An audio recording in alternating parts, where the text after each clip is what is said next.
पिछले टॉपिक में हम लोग देखे कि कंट्रोलर से डेटा कैसे व्यू को पास किया जाएगा। इसमें 4 तरीका देखे थे, मॉडल के थ्रू, व्यू डेटा के थ्रू, व्यू बैक के थ्रू और टेम डेटा के थ्रू।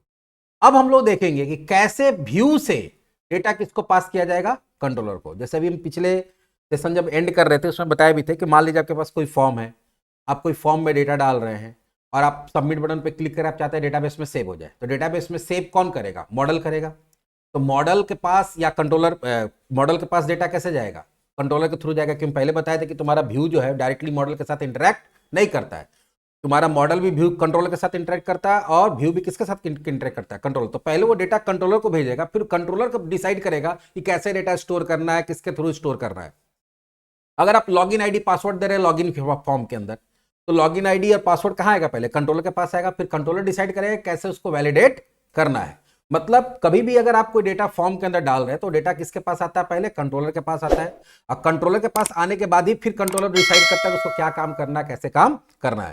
तो अगर आपको फॉर्म से डेटा या व्यू से डेटा कंट्रोलर को पास करना, तो इसका भी 4 तरीका होता है। कितना तरीका होता है, 4। जैसे वहां 4 था, यहां पे भी 4 है। पहला होता है यूजिंग एक्शन मेथड प्रॉपर्टीज। आपको क्या करना पड़ता है कि जो आपका एक्शन मेथड है, मान लीजिए कि फॉर्म पे जब हम लोग सबमिट करेंगे तो किसी न किसी एक्शन मेथड को कॉल करेगा। तो जब एक्शन मेथड को कॉल करेगा तो वहां से जो भी डेटा आएगा उसके लिए यहां पे क्या करना पड़ेगा, पैरामीटर बनाना पड़ेगा। क्या करना पड़ेगा, पैरामीटर। तो पैरामीटर में स्टोर करेगा, कैसे करेगा आगे कोड में बता देंगे। दूसरा होता है एक रिक्वेस्ट ऑब्जेक्ट, कि जब भी आप सबमिट बटन पे क्लिक करते हैं तो एक ऑटोमेटिक ऑब्जेक्ट बनता है और सारा डेटा कहां चला जाता है, उस ऑब्जेक्ट के अंदर चला जाता है। तो उस ऑब्जेक्ट के थ्रू भी काम कर सकते हैं। एक होता है फॉर्म कलेक्शन ऑब्जेक्ट, उसके थ्रू भी काम कर सकता है। एक होता है स्ट्रॉन्गली बाइंडिंग, जहां पे स्ट्रांगली बाइंडिंग, जहां पे क्या होगा कि आपका मॉडल का ऑब्जेक्ट बनेगा, उसमें मॉडल यूज होगा और मॉडल के थ्रू डेटा यहां पे आएगा। तो चारों देखेंगे एक एक करके। सबसे पहले जो सबसे सिंपल मेथड है वो है यूजिंग एक्शन मेथड प्रॉपर्टी। तो चलिए यूजिंग एक्शन मेथड प्रॉपर्टी कैसे होगा देखते हैं। So we can pass data from form to the view to the controller using parameter defined inside the declaration of action method। जैसे देखो हमारे पास एक व्यू है, अब यहाँ पे थोड़ा ये फॉर्म जो बना हुआ है ये हेल्पर क्लास का यूज करके बना हुआ, जो हम लोग को आगे पढ़ना है। हम लोग नॉर्मल फॉर्म बनाएंगे, ठीक है, नॉर्मल फॉर्म बनाएंगे और नॉर्मल फॉर्म के थ्रू कैसे यहाँ पे काम करते हैं वो देखते हैं।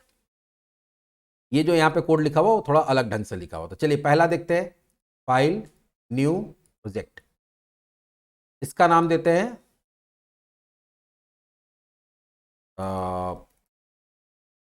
Parameter, form parameter demo. Form से डेटा पैरामीटर के थ्रू निकालेंगे और यहां क्या करेंगे, नेक्स्ट क्रिएट। इससे सबसे पहले क्या करना पड़ेगा, एक फॉर्म बनाना पड़ेगा। फॉर्म से ही डेटा आना है। तो पहले हम लोग क्या करते हैं, जो तुम्हारा व्यू है, कौन सा व्यू, इंडेक्स वाला, उसमें एक लिंक दे देते हैं। क्या देते हैं, लिंक। लिंक बनाने के लिए नॉर्मल एचटीएमएल भी हम लोग यूज कर सकते हैं। ए href इक्वल्स टू, हम बता रहे हैं कि होम कंट्रोलर के अंदर, देखो कभी भी यूआरएल देना होगा ऐसी, कंट्रोल का नाम पहले स्लैश देना होगा, फिर कंट्रोलर का नाम, फिर स्लैश इंडेक्स मेथड का नाम। हम लोग देते हैं माई फॉर्म, ठीक है, और यहां पे लिखेंगे click here to fill form. जैसे ही तुम्हारा होम पेज खुलेगा इंडेक्स मेथड, एक लिंक आ जाएगा, उस लिंक पे क्लिक करेंगे तो किसको कॉल करा रहा है, माई फॉर्म नाम का एक एक्शन मेथड को। तो माई फॉर्म नाम का एक एक्शन मेथड आपके पास होना चाहिए। एक्शन मेथड कहां ऐड करते हैं, कंट्रोलर में, और किस में करना होगा, होम का है तो होम ही ले लेते हैं, होम ले लिए। यहां पे हम लोग क्या करते हैं, इंडेक्स के नीचे कहीं पे भी बना सकते हैं, पब्लिक आई एक्शन रिजल्ट, और यहां क्या देते हैं, माई फॉर्म। और ये क्या करेगा, रिटर्न व्यू। जैसे इसको कॉल करेगा अपना व्यू रिटर्न कर देगा। अब इसके व्यू में हम फॉर्म बनाएंगे, इसके व्यू में क्या बनाएंगे, फॉर्म। फॉर्म अभी नॉर्मल एचटीएमएल से बनाते हैं हम लोग। तो व्यू ऐड करने के लिए क्या करते हैं हम लोग, ये किस कंट्रोलर के अंदर है, होम कंट्रोलर के अंदर है, तो होम फोल्डर के अंदर ही क्या करना पड़ेगा, राइट क्लिक, ऐड और व्यू। इसका नाम क्या होगा, my form dot C S HTML, क्योंकि इंडेक्स एक्शन मेथड का नाम हमारा क्या है, माई फॉर्म है, तो my form dot C S HTML आ गया। अब यहां फॉर्म बनाते हैं। फॉर्म बनाने के लिए आपको क्या करना पड़ता है, फॉर्म नेम इक्वल्स टू कुछ भी दे दो, एक्शन इक्वल्स टू हम लोग देंगे, अभी यहां पे बताएंगे क्या एक्शन क्या करेगा, होम के अंदर ये शो डेटा नाम का एक एक्शन मेथड होगा, उसको कॉल करेगा। मतलब इसका सबमिट बटन पे क्लिक करेंगे, इसका सबमिट बटन पे जब हम लोग क्लिक करेंगे तो ये इसको कॉल करेगा। अब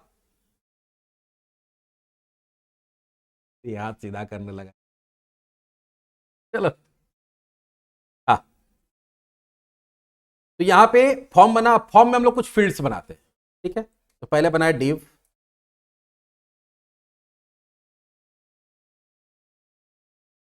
इस div के अंदर देते हैं लेबल,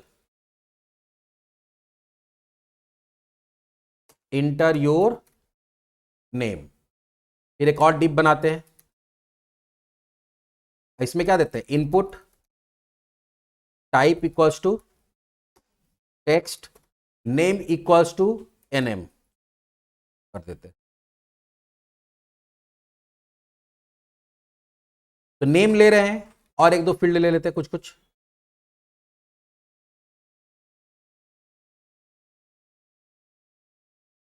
जेंडर, इसका नाम क्या दे दिए, जेन, और एज ले लेते हैं, क्या ले लेते हैं, मतलब फिलहाल 3 ही डेटा लेते हैं। उसके बाद एक बटन बनाते हैं submit, input type equals to, नहीं फॉर्म में हमेशा सबमिट होता है, ठीक है, और वैल्यू इक्वल्स टू कुछ भी सबमिट वगैरह कुछ भी लिख दो, या हाँ सबमिट ही लिख दो। अब क्या होगा, आप इस लिंक पे क्लिक करेंगे, कौन सा लिंक पे, होम कंट्रोल वाले पे, तो ये इस एक्शन मेथड को कॉल कराएगा, और ये एक्शन मेथड क्या करेगा, ये एक्शन मेथड इस फॉर्म को दिखा देगा। चलिए देख लेते एक बार।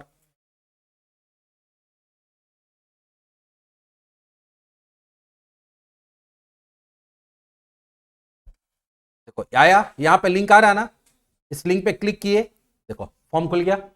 अब इस फॉर्म का सबमिट होने पे जब हम लोग क्लिक कर रहे हैं तो अभी क्या बता रहा है, ये बता रहा है कि एचटीटीपी, क्योंकि इसका एक्शन मेथड बना नहीं है, तो इसका एक्शन मेथड किस नाम से बनाना पड़ेगा, सो डेटा के नाम से। तो चलिए सो डेटा के नाम से बनाते हैं। कहां पे बनेगा, होम के अंदर। तो यहां पर हम लोग क्या करेंगे, पब्लिक आई एक्शन रिजल्ट, और यहां क्या लिखेंगे, सो डेटा। लेकिन हमको इसको पैरामीटर के थ्रू डेटा को रिसीव करना, तो पैरामीटर के थ्रू जब डेटा को रिसीव करना होता है तो यहां पे तुमको स्ट्रिंग टाइप का सारा पैरामीटर बनाना पड़ता है, और यहां पे पैरामीटर में वेरिएबल का नाम देना होगा। वेरिएबल का नाम वही देना होगा जो फॉर्म के अंदर यहां पे नेम में दिया। तो पहला नेम का वैल्यू है, पहला फील्ड कौन सा, नेम, नेम का है एनएम है, तो यहां पे क्या देना पड़ेगा, फिर दूसरा स्ट्रिंग, ये सारा लेकिन स्ट्रिंग टाइप का ही होगा। हाँ नंबर भी, अगर नंबर बाद में तो स्ट्रिंग टाइप का लेके फिर फॉर्म, यहां अगर मान लो कैलकुलेशन वगैरह करना है तो अंदर में आके टाइप कास्ट करना पड़ेगा उसको। फिर क्या है तुम्हारा, नेम के बाद जेंडर GEN, यहां पे क्या देंगे GEN, और तीसरा स्ट्रिंग एज था, ले लिए। अब यहां पे हम लोग क्या करते हैं, रिटर्न करते हैं, रिटर्न व्यू। लेकिन व्यू को तो डेटा चाहिए दिखाने के लिए, तो एक काम हम लोग कर सकते हैं फिलहाल अभी चेक करने के लिए, हम यहां पे आई एक्शन रिजल्ट देते हैं तब व्यू रिटर्न करना पड़ता है। यहां पे रिटर्न टाइप कुछ भी हो सकता है, अभी हम यहां पे रिटर्न टाइप क्या देते हैं, स्ट्रिंग। जब स्ट्रिंग देंगे तो आप स्ट्रिंग को रिटर्न करा दीजिएगा, मालूम है क्या होगा, जो भी चीज रिटर्न करेगा आपके पेज पे दिखने, एक पेज बनेगा उसमें वो दिखने लगेगा। फिलहाल अभी ऐसे दिखाते हैं, बाद में इसको हम लोग पेज में भी भेज के दिखाएंगे। तो यहां से फिर तुमको व्यू बैग में, व्यू डेटा में डाल के भेजना पड़ता, तो थोड़ा लंबा कोड होता। तो फिलहाल लिखते रिटर्न, आपको पहले क्या चाहिए, नेम, एनएम दे दिए, उसके बाद क्या दे दिए, स्पेस, उसके बाद उसका क्या चाहिए, जेंडर, फिर क्या रिटर्न करिए, स्पेस प्लस एज। जैसे इसको कॉल करेंगे जो भी वैल्यू इसको आएगा उसको पेज पे क्या करेगा, स्पेस के साथ प्रिंट कर देगा। पहले इतना करके देखते हैं, फिर व्यू में भेज के देखेंगे।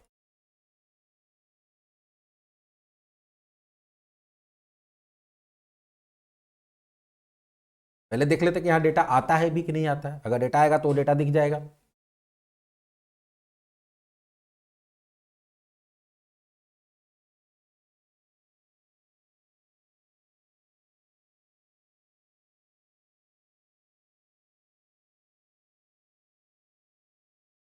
देखो विकास कुमार सिंह मेल, और आ गया ना। अब इसी चीज को तुम व्यू में भेज के दिखाना चाहते हो तो कोई दिक्कत नहीं है, यहां पे हम लोग क्या करेंगे, आई एक्शन रिजल्ट कर देंगे, उसके बाद यहां रिटर्न व्यू होगा, यहां क्या होगा, रिटर्न व्यू। लेकिन अब व्यू को डेटा हमको पास करना पड़ेगा, तो हम या तो व्यू बैग या टेम डेटा जैसे चाहे उसे पास कर सकते हैं।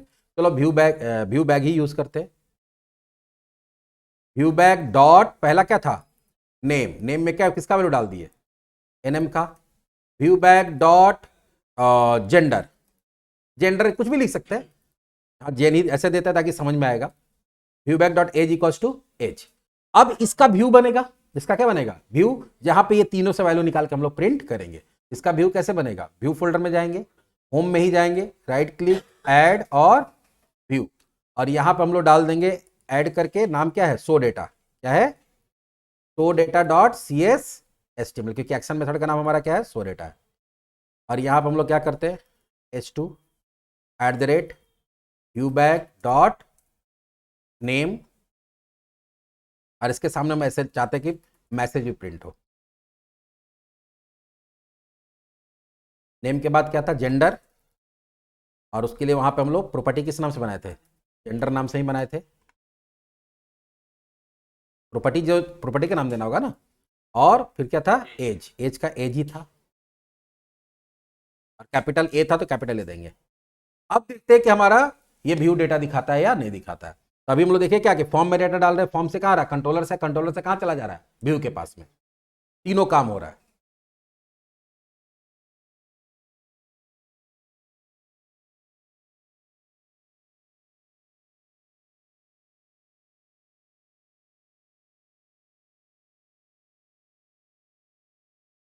आया, तो हम लोग पहले क्या किए प्रॉपर्टी के थ्रू, सॉरी हाँ पैरामीटर के थ्रू डेटा को कहाँ भेजे कंट्रोलर के पास, और कंट्रोलर फिर इसको व्यू बैक के थ्रू कहाँ भेज दिया व्यू के पास। तो देखो तीनों इसमें पिछला वाला भी यूज हो गया, ये वाला भी यूज हो गया कि कैसे डेटा को हम लोग कहाँ से लाए, ये ही होता है पैरामीटर, पैरामीटर के थ्रू एक्शन मेथड में लेके आए, और एक्शन मेथड से फिर व्यू को भेजना था, तो व्यू में डेटा जो तीन तरीका, तीनों में से कोई तरीका से जा सकता है, तो इस तरीका भी हम लोग यूज किए। कौन सा तरीका व्यू बैक वाला, व्यू बैक में डाल के कहाँ भेज दिया व्यू में, अब व्यू उसको क्या कर रहा है दिखा दे रहा है। तो अभी जो हम लोग सेशन में हमारा पहला टॉपिक कंप्लीट हो गया कि डेटा को कैसे पैरामीटर के थ्रू काम करते हैं। पैरामीटर में ध्यान ये रखना है कि जितना फील्ड वहां बनेगा उतना पैरामीटर यहां बनाना पड़ेगा। फील्ड का जो वहां नेम होगा वही नेम के नाम से यहां वेरिएबल बनाना पड़ेगा, ठीक है, और जो वहां सीक्वेंस होगा उसी सीक्वेंस में यहां पे देना होगा। वहां पहले नेम था तो यहां पहले नेम देंगे, उसको तो वहां जेंडर था तो यहां जेंडर देंगे, वहां एज था तो यहां एज दिए, उसी सीक्वेंस में देंगे, और फिर उसको जिस भी काम के लिए यूज करना चाहे वो काम के लिए यूज कर सकते हैं। तो चलिए इस टॉपिक में इतना ही। नेक्स्ट में हम लोग देखेंगे दूसरा तरीका, जो कौन सा है रिक्वेस्ट ऑब्जेक्ट।